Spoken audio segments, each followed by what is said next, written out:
Beowulf, translated by Francis Barton Gummere. Section 4. There was hurry and hest in Heorot now, for hands to bedeck it, and dense was the throng of men and women, the wine-hall to cleanse, the guest-room to garnish. Gold gay shone the hangings that were wove on the wall, and wonders many to delight each mortal that looks upon them. Though braced within by iron bands, that building bright was broken sorely. Rent were its hinges, the roof alone held safe and sound, when seared with crime the fiendish foe his flight essayed, of life despairing. No light thing that the flight for safety, essay it who will. Force of fate, he shall find his way to the refuge ready for race of man, for soul possessors and sons of earth, and there his body on bed of death shall rest after revel. Arrived was the hour when to hall proceeded Halfdine's son. The king himself would sit to banquet. Ne'er heard I of host in haughtier throng, more graciously gathered round giver of rings. Bowed then to bench those bearers of glory, fain of the feasting. Fately received many a mead cup the mighty in spirit kinsmen who sat in the sumptuous hall, Hrothgar and Hrothulf. Heorot now was filled with friends, the folk of Scyldings, ne'er yet had tried the traitor's deed. To Beowulf gave the bane of Halfdine a gold-wove banner, guerdon of triumph, broidered battle flag, breastplate and helmet, and a splendid sword was seen of many, borne to the brave one. Beowulf took cup in hall for such costly gifts. He suffered no shame in that soldier throng, for I heard a few heroes in heartier mood, with 4 such gifts, so fashioned with gold. On the ale bench honouring others thus, o'er the roof of the helmet high a ridge, wound with wires, kept ward o'er the head, lest the relict of files should fierce invade sharp in the strife, when that shielded hero should go to grapple against his foes. Then the earl's defence on the floor bade lead, coursers 8 with carven headgear adown the hall. One horse was decked with a saddle all shining and set in jewels. 'Twas the battle seat of the best of kings, when to play of swords the son of Halfdine was fain to fare, ne'er failed his valor in the crush of combat when corpses fell. To Beowulf over them both then gave the refuge of Ingwines right and power. O war steeds and weapons, wished him joy of them. Manfully thus the mighty prince hoard guard for heroes that hard fight repaid, with steeds and treasures contemned by none, who is willing to say the sooth aright. And the lord of earls to each that came with Beowulf over the briny ways an heirloom there at the ale bench gave, precious gift, and the price bade pay in gold for him whom Grendel erst murdered, and fain of them more had killed, had not wisest God their word averted. And the man's brave mood the Maker then ruled humankind as here and now.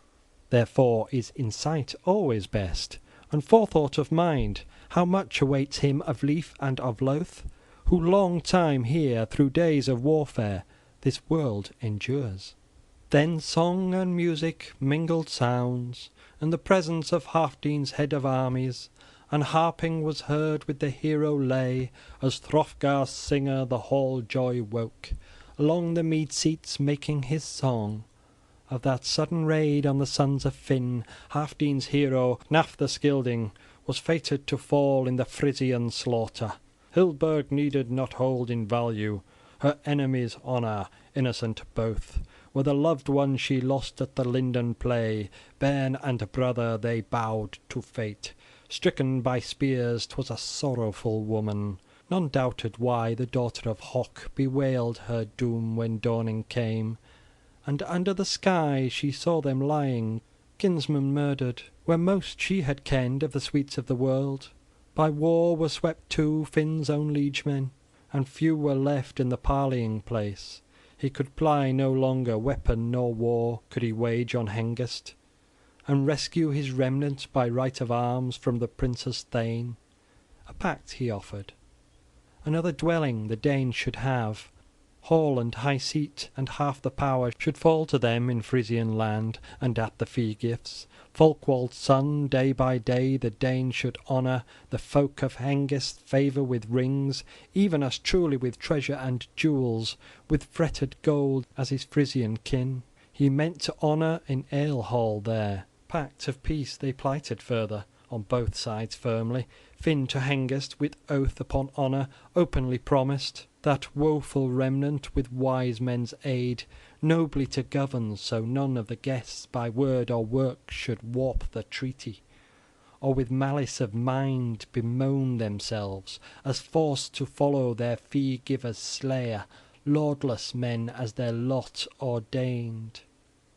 Should Frisian, moreover, with foeman's taunt, that murderous hatred to mind recall, then edge of the sword must seal his doom. Oaths were given, and ancient gold heaped from hoard. The hardy Scylding battle-thane best on his bale-fire lay. All on the pyre were plain to see, the gory sark, the gilded swine crest, boar of hard iron, and aethelings many, slain by the sword at the slaughter they fell. It was Hildbur's hest at Nef's own pyre, the bairn of her body on brands to lay, his bones to burn on the bale-fire placed at his uncle's side. In sorrowful dirges bewept them the woman, great wailing ascended, then wound up to welkin the wildest of death fires, roared o'er the hillock, heads all were melted, gashes burst, and blood gushed out from bites of the body. Balefire devoured greediest spirit, though spared not by war, out of either folk their flower was gone. Then hastened those heroes their home to see, friendless to find the Frisian land, houses and high burg Hengest still, through the death-dyed winter dwelt with Finn, holding pact yet of home he minded, though powerless his ring-decked prow to drive over the waters. Now waves rolled fierce, lashed by the winds, or winter locked them in icy fetters. Then fared another year to men's dwellings, as yet they do, the sun-bright skies that their season ever duly await. Far off winter was driven, fair lay earth's breast, and fain was the rover, the guest, to depart, though more gladly he pondered on wreaking his vengeance than roaming the deep, and how to hasten the hot encounter, where sons of the Frisians were sure to be. So he escaped not the common doom, when Hun with laughing the light of battle, best of blades, his bosom pierced. Its edge was famed with the Frisian earls. On fierce heart Finn there fell likewise, on himself at home the horrid sword death, for Guthlaf and Oslaf of grim attack had sorrowing told from sea-ways landed, mourning their woes. Finn's wavering spirit bode not in breast. The burg was reddened with blood of foemen, and Finn was slain. King amid clansmen, the queen was taken. To their ship the Scylding warriors bore all the chattels the chieftain owned, whatever they found in Finn's domain of gems and jewels. The gentle wife o'er paths of the deep to the Danes they bore, led to her land. The lay was finished, the gleeman's song. Then glad rose the revel, bench boy brightened, bearers draw from their wonder vats wine. Comes Wealhtheow forth under gold crown, goes where the good pair sit, uncle and nephew, true each to the other one, kindred in amity. Unferth the spokesman at the Scylding lord's feet sat. Men had faith in his spirit, his keenness of courage, though kinsmen had found him unsure at the sword-play. The Scylding queen spoke. Quaff of this cup, my king and lord, breaker of rings, and blithe be thou. Gold friend of men, to the Geats here speak such words of mildness as men should use. Be glad with thy Geats, of those gifts be mindful, or near or far, which now thou hast. Men say to me, a son thou wishest yon hero to hold. Thy Heorot's purged jewel hall brightest enjoy thou canst, with many a largess, and leave to thy kin, folk, and realm, when forth thou goest to greet thy doom. For gracious I deem my Hrothulf, willing to hold and rule nobly our youths. If thou yield up first, Prince of Scyldings, thy part in the world, I ween with good he will well requite, offspring of ours, when all he minds that for him we did in his helpless days, of gift and grace, to gain him honour. Then she turned to the seat where her sons were placed, Threthric and Hrothmund, with heroes' bairns, young men together. The Geat too sat there, Beowulf brave, the brothers between. A cup she gave him with kindly greeting, and winsome words of wounden gold. She offered to honour him arm jewels twain, corselet and rings, and of collars the noblest that ever I knew the earth around. Ne'er heard I so mighty, 'neath heaven's dome, a hoard gem of heroes, since Hammer bore to his bright built burg the Brising's necklace, jewel and gem casket. Jealousy fled he, or Menrock's hate, chose help eternal. He Galach Geat, grandson of Swerting, on the last of his raids this ring bore with him, under his banner the booty defending, the war spoil warding.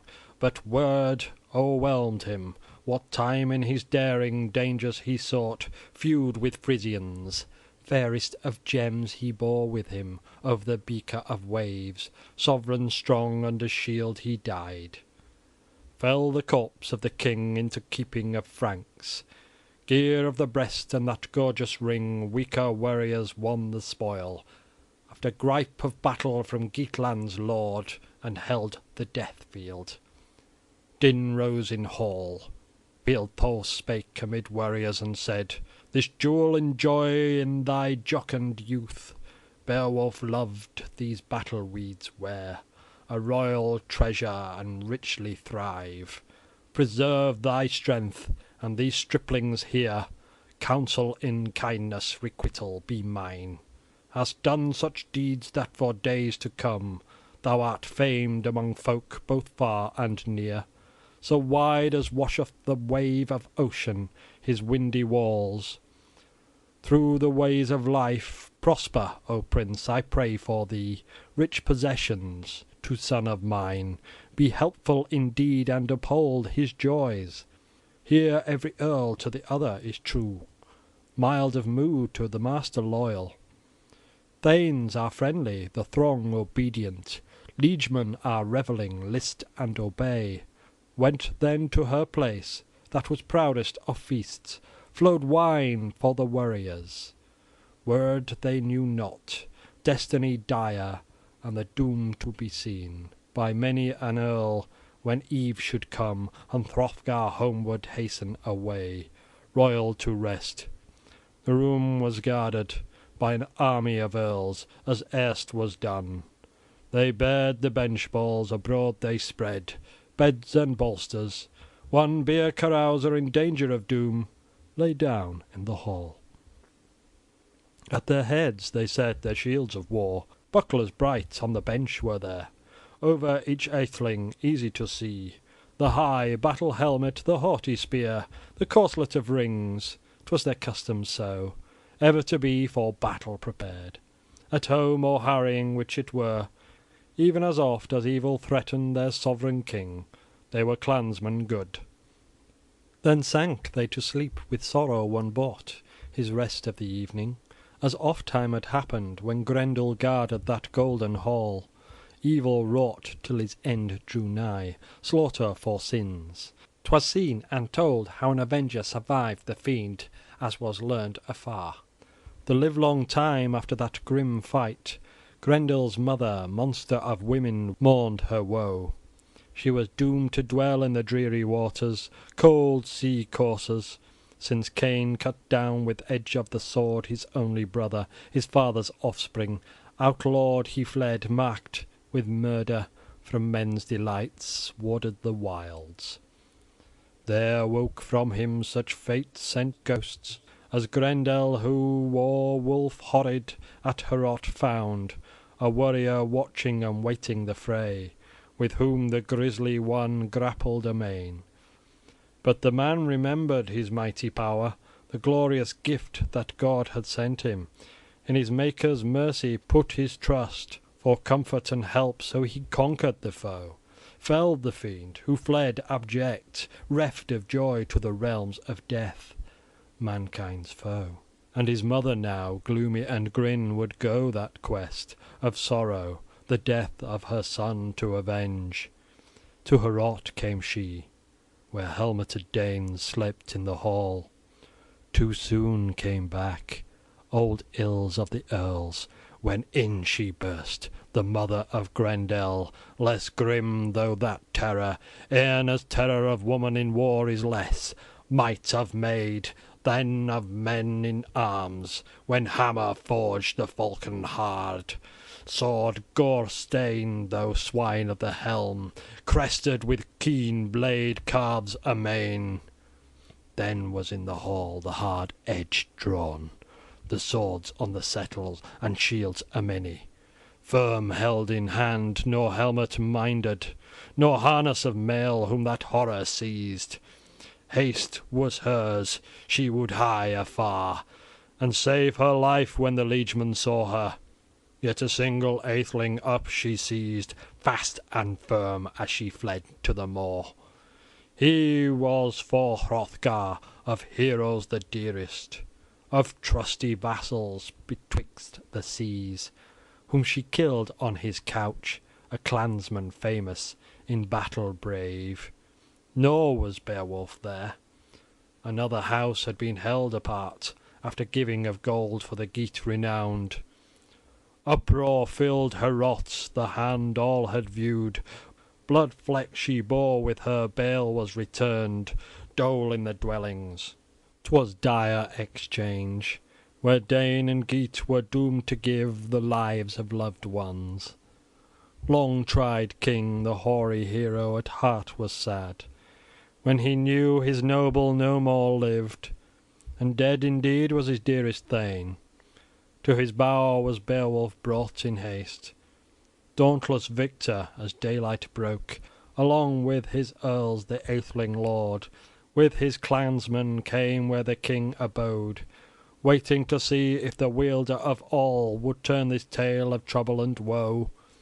Strode over floor the famed in strife, with his hand companions the hall resounded.